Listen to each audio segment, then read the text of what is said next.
Salve galera, tranquilo? Hoje vamos contar uma história que começa nas famosas montanhas da Noruega, chamadas Picos Troll. No Vale Husdalen, Nora e seu pai Tobias escalam uma das montanhas para admirar a beleza dos picos dos Trolls de cima. Uma vez no topo, Tobias conta à filha que vê coisas nas paredes da montanha, no qual ele já contou o contorno dos mitos que cercam este lugar. Nora, embora não acredite em nenhum desses acontecimentos, faz com que seu pai lhe pede e se concentre nos picos. Ela olha para as imagens de rostos gigantescos esculpidos nas rochas e fica muito impressionada. 20 anos depois, na costa atlântica do noroeste da Noruega, vemos Nora, agora paleontóloga, e sua equipe explorando fósseis de dinossauros neste local. Enquanto isso, o governo norueguês planeja abrir um túnel ferroviário nas montanhas Dobre, onde muitos ambientalistas estão protestando contra a construção do túnel. Entretanto, ninguém na equipe de construção se importa e começa a detonar explosivos dentro da montanha para abrir caminho para o início do trabalho. Depois que a poeira baixou, a equipe de construção entrou na caverna para ver os resultados do trabalho. De repente, o chão começa a tremer e um rugido alto preenche toda a área. Então tudo começa a desabar e chover sobre os funcionários, que ficam completamente soterrados. No dia seguinte, o governo recebeu a notícia e imediatamente invejou o apoio aéreo. Entretanto, quando os pilotos se aproximaram da cordilheira e tiveram uma visão horrível, a área ao redor da caverna onde a construção ocorreu foi arrasada, e nenhum dos manifestantes ou trabalhadores sobreviveu. Eles também descobriram algo muito peculiar. O que chama a atenção são pegadas humanas gigantescas na área. Os militares discutem o assunto importante o suficiente para que o primeiro-ministro norueguês seja notificado. Um caminho da base. Ela foi informada de todos os danos que tinham sido causados por forças desconhecidas e foram mostradas fotos que seu conselheiro havia tirado. Andas acha que elas parecem pegadas, mas riem disso porque acham que algo assim é impossível. O ministro tem então duas tarefas: impedir que a imprensa tenha acesso a essas informações e encontre um especialista científico que possa ajudar a resolver o problema. Momentos depois, o helicóptero pousa no local onde Nora e seus colegas estão comemorando sua nova descoberta de fósforo. O soldado desce e informa que veio buscá-la por razões de segurança nacional. André dá as boas-vindas a Nora na base e a leva para uma reunião secreta onde o primeiro-ministro e os principais líderes militares, nomeadamente com outros cientistas, discutem as possíveis causas do incidente nas montanhas. Quando Nora se apresenta como paleontóloga, ela não é levada muito a sério e eles começam uma conversa de onde pararam. A equipe não descartou a possibilidade de um ataque militar de outro país. No entanto, por enquanto, os relatórios parecem apoiar a teoria de que a causa é de natureza geológica. Imagens aparecem na tela mostrando uma cratera e uma depressão na paisagem, levando cientistas a teorizar que há dolinas ou bolsas de gás subterrâneo. Nora os interrompeu, apontando as crateras como se fossem claramente pegadas, mas mais uma vez elas não são levadas a sério, pois a simples ideia de pegadas de monstros é inacreditável. O próximo obstáculo é uma mulher chamada Grid, que é responsável por monitorar as câmeras. Ela afirma que invadiu o telefone de um dos ativistas que estava filmando a cena e encontrou uma transmissão ao vivo do incidente. Os danos são bastante perturbadores, mas antes que os outros possam retornar às suas teorias sobre bolsões de gás e buracos, Nora pede para você tocar a gravação novamente. Entretanto, agora, falando mais devagar, ela afirma que um som de rugido, como o rugido de um animal, pode ser ouvido claramente ao fundo, e nas sombras entre as rochas que caíram, uma noite, em outro lugar chamado Sia, que fica em outro vale montanhoso na Noruega, ela notou uma forma enorme e misteriosa. Um casal de idosos se pergunta o que está acontecendo com seu cachorro que não para de latir. De repente, a mulher ouve um rugido à distância e sente um solavanco, como se fossem passos de algo muito pesado.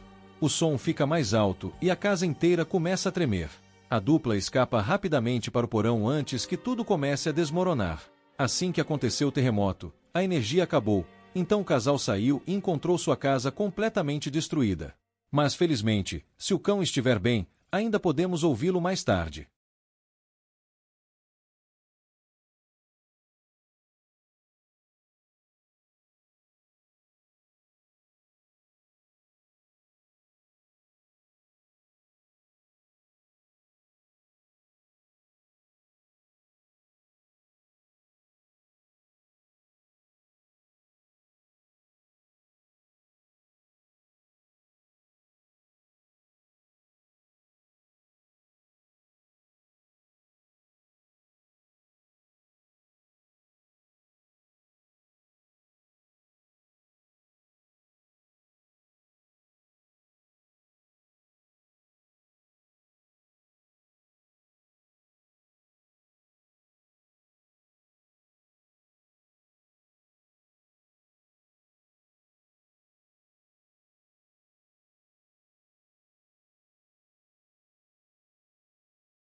simples vieram do outro lado do rio para um vale de 3 quilômetros de comprimento, que ia para o sul, em direção às montanhas. Antes de terminarem, os soldados vasculharam a área minuciosamente, mas não encontraram nenhuma outra pista. Nora faz algumas perguntas ao casal de idosos, mas eles não descobrem muita coisa. Eles apenas dizem que uma figura gigante imóvel bloqueou a luz. Eles também disseram que ouviram algo parecido com um rugido muito alto. Mais tarde, ela examinou os danos mais de perto e notou um odor estranho e forte, que decidiu chamar de cheiro da natureza. Ele também usa a veia de luz para encontrar o colete biológico, mas não encontra nada além de terra e pedras. Nora pede para ser levada até um lugar onde as pegadas terminam abruptamente, já flutuando sobre aquele local. Christoph diz que o scanner de imagem térmica não mostra sinais de vida no local. Apenas os limites de montanhas oferecem uma oportunidade de camuflagem, já que essa criatura é grande demais para se esconder ou desaparecer imediatamente. Então, antes de começar a inventar mais teorias, ele leva Christoph e Tobias ao hospital, na esperança de poder ajudá-los a resolver um problema que ele suspeita. Entretanto, seu velho pai sai com uma arma quando vê estranhos em sua propriedade, especialmente um soldado armado. Quando Nora o lembra de que ela é sua filha, que ele não vê há anos, Tobias concorda em deixá-los entrar. Sua casa está repleta de clipes de papel e pesquisas que indicam que ele está em uma jornada para encontrar uma criatura mítica conhecida como Troll Noro. Isso o impede de compartilhar suas teorias sobre a realidade do Troll e silenciar testemunhas de testemunhar sobre um determinado incidente. Há alguns anos, em uma mina nesta mesma montanha, Bendy pediu que ele se concentrasse nas imagens que ela começou no show. Ela explicou a ele que seus trabalhos antigos poderiam conter algumas das faixas de que eles precisaram, já que ninguém conhecia essas montanhas melhor do que ele. No entanto, Tobias acredita que esta filmagem prova que sua teoria sobre a trilha é verdadeira e quando ressalta que, se trus realmente existem, os cientistas já descobriram o DNA há muito tempo, ao que Tobias lembra que a cristianização da Noruega privou o lugar de todas as criaturas místicas. Tobias também afirma que os contos de fadas têm como objetivo apresentar as pessoas como mais estúpidas, quando na realidade elas são muito inteligentes e o mais importante é apresentá-las como tal. Apenas mitos. Nora não consegue acreditar no que está ouvindo de seu pai. No entanto, Tobias está muito animado para se opor e se juntar à equipe para continuar a investigação. Ao chegar ao local onde as pegadas terminam, Tobias, um eminente especialista na região, imediatamente percebe que a topografia ali está completamente errada e não condiz com os mapas. Ele também diz a ela que isso é como uma aventura de pai e filha juntos, mas ele não quer que seja algum tipo de reconciliação enquanto eles observam a área, sentem o cheiro da hipernatureza e o céu fica cada vez mais nublado. Nesse momento, algo assustador acontece. Um olho gigante aparece na montanha atrás dele. Acontece que Tobias estava certo em suas teorias sobre Trus ser uma criatura gigante aparecendo atrás deles. Na verdade, uma de suas habilidades era usar camuflagem para fingir que fazia parte de uma montanha, ou que explicava por que a topografia estava errada. Então a equipe começa a correr desesperadamente para o helicóptero e escapar do gigante. Tru começa a subir, revelando seu corpo monstruoso. Eles conseguem sair do alcance da criatura, mas ainda conseguem tirar uma foto dela. E quando a base receber a transmissão, ela não poderá mais negar a verdade e levar o grupo ao acampamento militar para ligar para a base e informá-los de suas descobertas. Nora continuou usando o termo criatura desconhecida para não parecer louca. Mas Tobias a interrompeu e diz a todos que essa mudança ocorreu com a construção das montanhas e que é resultado da falta de respeito dos governantes pela natureza. Os líderes ficaram irritados com isso e o consideraram um louco. Eles ordenam que ele saia da sala. Nora pede mais tempo para investigar uma criatura, mas também não obtém resposta. Porque eles só se importam com a segurança do seu próprio país, e eu preparei uma operação militar contra os Trolls. Mais tarde, Nora fica brava com o pai por ter arruinado tudo e quer desistir, mas a obesidade dele a faz mudar de ideia e ela diz ao pai que deve fazer o que acredita, assim como seu pai lhe ensinou desde a infância. Ele diz que o segundo acordo sozinho e está definitivamente assustado. A arma, portanto, o deixará ainda mais irritado, e a natureza sempre reagirá admitindo que ele está certo. Agora só falta convencer Cristo a levá-los com ele. A princípio ele recusou essa possibilidade, mas após os apelos da Nora, ele concordou em esconder os três em um presidente, desde que eles prometeram seguir todas as suas ordens. Quando toda a operação militar chega, a noite já caiu na região de Dil enquanto eles aguardavam a chegada do trio. Tobias e Nora relembram velhas histórias que compartilharam durante suas aventuras e finalmente se reconciliaram. O Troll aparece um momento depois, mas quando chega perto o suficiente, ele para, e Tobias tem certeza de que uma criatura sabe da presença deles. Os soldados abrem fogo contra o Tru, ignorando completamente os avisos de Tobias de que isso só o enfureceria. Balas e explosões não fazem nada, apenas o fazem atacar. Exatamente como Tobias previu para todos. Ele então começa a fugir do Tru, destruindo tudo em seu caminho, incluindo as câmeras que estavam transmitindo a operação para a base principal. A equipe se esconde atrás de uma árvore, ao lado de quem está um soldado ferido rezando. Quando eles estão prestes a deixá-lo, ele fareja ao redor e agarra o soldado para comê-lo. Tobias explica que o soldado provavelmente sentiu o cheiro do sangue dos ferimentos do soldado e do dano em frente. Tobias decide se aproximar do Troll e tentar estabelecer uma relação amigável com ele. Todos ficam chocados quando o Tru realmente para e responde às palavras gentis de Tobias com gemidos calmos. Quando, infelizmente, um dos soldados no caminhão abre fogo contra o Tru novamente e quando uma criatura se vira para contra-atacar, ela acidentalmente atinge Tobias com sua cauda. Enquanto eu o levo embora. Nesse momento, ele corre até seu pai e Tobias murmura as palavras: Palácio, Rei e Lar, dizendo-lhe friamente para se lembrar de sempre acreditar, e então morre quando eles retornam à base, enquanto ele permanece ocupado. Ele olha para a pesquisa do pai para esquecer sua dor e procurar uma solução. Quando André e Cristo se verificaram, eles informaram que perderam um ao outro de vista por enquanto, mas os militares estão se preparando para um ataque aéreo.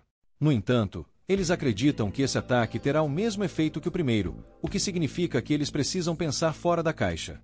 Os contos de fadas dizem que as coisas não gostam da luz do sol.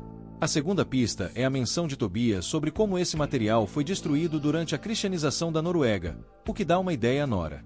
Eles contataram o primeiro-ministro e outros para explicar que, de acordo com as histórias, os Trus atiravam pedras nas igrejas quando ouviam sinos, o que pretendiam que precisassem dos sinos para explorar os líderes, mas acharam isso ridículo. Então Christopher teve que lembrá-los de que nada havia funcionado até então e que eles precisaram de alternativas. Então, o relutante primeiro-ministro dá permissão para implementar o plano. Os três reaparecem momentos depois, aparecendo perto de um parque público e causando pânico na multidão. Quando todos começam a fugir, exceto um garotinho que começa a observar a criatura, Christopher a ignora. Aparecem helicópteros com sinos grandes. Eles têm certeza de que são esses sinos que os fazem tocar, e acontece que Nora está certa, porque o som machuca os ouvidos de todos. Entretanto, Tru também não hesita em atacar para se defender, atingindo helicópteros e derrubando-os. Entretanto, quando um deles está prestes a cair sobre o menino, o outro inesperadamente agarra o helicóptero para salvar a si mesmo e ao seu pai. Então vai embora, pois aconteceu em um lugar público.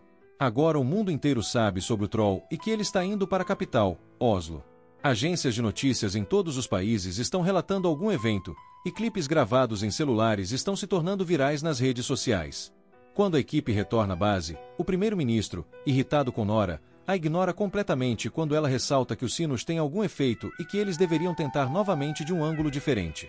No entanto, o ministro apenas lhe disse que ela não pode participar das operações e ordena que ela se aposente. Na saída, a Nora encontra Cristo, que confessa acreditar que o pai está cometendo um erro e que estará sempre à disposição da Nora. Quando o ministério precisa de algo na sala de conferências, os líderes militares informam sobre perigos perigosos que ainda não foram oficialmente aprovados. A ministra não consegue acreditar que não sabia disso e enfatiza que tais armas não deveriam ser consideradas de forma alguma. Mas essas palavras só o fazem sair correndo da sala. Vendo que não será levado a sério, ele decide renunciar e se juntar a Nora, que está quase pronto para partir, embora ele peça para ela se preparar porque eles estão evacuando a cidade. Um momento depois, o ministro apareceu na televisão e declarou oficialmente o estado de emergência, solicitando a todos os cidadãos que cooperassem com seus soldados na próxima operação e ajudassem na evacuação tranquila da cidade. Eles não ficaram presos no trânsito. Nora usa esse tempo para continuar a pesquisa do pai. Ele percebe que sempre há menção a um porteiro ao longo das páginas, o que leva Andrew a sugerir que este poderia ser Ricardo, o Lorde Camareiro do Palácio Real. Nora de repente se lembra das palavras de Tobias sobre o palácio e a residência do rei antes de sua morte, e chega à conclusão de que eles deveriam ir ao palácio do rei. Ambas os levam até lá, e os guardas os param no portão. Mas Indy veio imediatamente para deixá-los entrar, porque esperava que Tobias ou alguém relacionado a ele aparecesse no início da tarde. Ele explica que há grande respeito por eles. Tobias, mesmo sabendo que o homem odiava por sua teimosia, permitiu que ele fosse uma das poucas pessoas a descobrir o segredo escondido sob o palácio. Ele afirma que acreditava-se que construir um palácio sobre o palácio de outro rei trazia boa sorte, e aconteceu que esse palácio em particular foi construído no local onde o outro rei morava. No caminho, eles são levados a um túnel cheio de ossos de trolls, e se explica que a cristianização da Noruega matou todos os que se opunham à sua fé, e assim eles procuraram a família real dos trolls e pouparam apenas um pequeno troll que deveria atrair o rei para as montanhas. Lá, eles o trancaram em uma caverna e deixaram para morrer. Nora percebe que Tobias estava certo o tempo todo. O reitor retorna ao palácio e deve ser detido. Enquanto ele olha ao redor dos ossos, Nora percebe que sua luz os está prejudicando, o que significa que as histórias sobre a luz do sol os afetando eram certas. Eles então comentaram que viram uma árvore surgir durante o dia, mas não viram nenhuma luz solar direta sobre ela devido às nuvens e montanhas. Andas afirma que eles não podem controlar o sol, mas Nora tem um plano e chama Christopher para ajudá-los a construir uma armadilha especial. Embora não seja sobre. Enquanto isso, Tru chega na cidade. Mais uma vez, os ataques militares não conseguiram nada.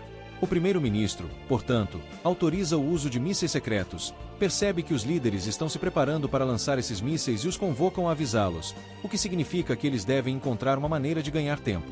Andas pedem que ela tente hackear o sistema do exército e assim impedir o lançamento do foguete, enquanto Cristo soa o alarme na cidade. Isso ajuda todos os seus soldados amigos até o seu local para ajudá-lo a quebrar a armadilha. Cindy também ajuda pedindo aos guardas que colocam um dos crânios dos Trus no maior caminhão que eles têm, e para Nora e Andras dirigirem pela cidade e atraírem os Trus para longe do palácio. Enquanto isso, Sigrid tem que fazer várias tentativas para entrar no sistema, mas quando consegue, ela imediatamente para os mísseis emitindo um sinal de não. Anders finalmente encontra os crânios no caminhão, fazendo com que o Troll ruga de raiva e, como planejado, vá atrás deles. Nora liga para Steyr-Cross para avisar que eles estão indo para lá. Depois de uma longa e louca viagem pelas ruas de Oslo, Nora e Andras chega à rodovia e acidentalmente perde os crânios. Tru para buscá-la, deixando seus filhos com um doloroso lamento de tristeza. Antes de ver o reflexo no prédio. Quando ele tenta tocar no vidro, ele quebra de repente. O barulho o assusta e ele acidentalmente deixa cair o crânio, que se quebra em vários pedaços. O furioso Troll ruge de dor, fazendo Nora sentir o quão triste é saber que ele é o último de sua espécie. A criatura vai atrás deles para se vingar, mas depois de um momento ela retorna ao seu plano original, tentando escapar e levá-los para um local específico. Enquanto esquiava, onde havia grandes danos na base, o Drive HA foi descoberto e o computador foi tirado dele para que o sistema pudesse ser reiniciado. Poucos segundos depois, os Anderses chegam ao local onde a armadilha está localizada. Eles então saltaram do caminhão para terminar de transportar o Troll para dentro, enquanto ficam em cima do veículo. Depois de mais uma hora, o rastreador tentou pisar nele, mas nesse momento os soldados desativaram pacotes de painéis de luz que vão em direção à criatura e inicialmente a queimá-la. Um avião transportando mísseis também se aproxima da cidade, mas o piloto hesita em ver civis por perto. Uma discussão irrompe na base sobre se eles deveriam ou não abortar uma missão, levando o comandante a dar um espremedor ao homem louco que não se importa com o destino de seus cidadãos, e toda a operação é efetivamente abortada. O primeiro-ministro e outras pessoas da base assistem na tela enquanto os soldados matam lentamente os soldados, e os soldados de Christoph já estão comemorando sua vitória. Nora, porém, não suporta ver sua vida sofrida e apaga a luz para salvá-lo. Os soldados se preparam para decorar, mas não param antes de se aproximarem da unidade. Assim como seu pai fez, a quem ela gentilmente tentou que retornasse à segurança das montanhas. O outro olha para ela, considerando suas palavras, mas antes que ele possa fazer qualquer coisa com ela, o sol começa a nascer, transformando em pedra até que não reste nada além de escombros. Quando o ministro chegou um momento depois, ela imediatamente agradeceu pelo seu trabalho. Mas Nora e Andras embora vão, e ele começa a se perguntar se pode haver mais criaturas como essas escondidas em Dori. O filme termina com a revelação de que nas profundezas da montanha, sob uma pilha de pedras, algo começa a se mover.